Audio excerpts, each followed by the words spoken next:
எல்லோருக்கும் வணக்கம். இன்றைக்கி நம்ம ஸ்ரீ கிச்சனில் மரவள்ளிக்கிழங்கை வச்சு ஒரு கார தோசை பண்ணலாம்.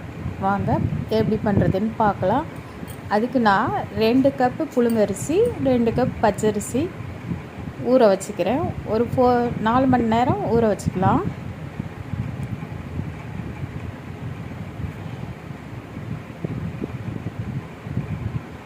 இந்த தோசை செய்கிறதுக்கு மரவள்ளிக்கிழங்கு 1/2 கிலோ எடுத்திங்கன்னா 1/2 கிலோ அரிசி, இதுதான் அளவு.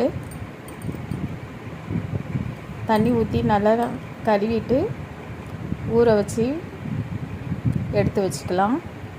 இப்போ மரவள்ளிக்கிழங்கை தோல் சீவிட்டு நான் கேரட் சீவுறதில் சீவி வச்சுக்கிறேன்.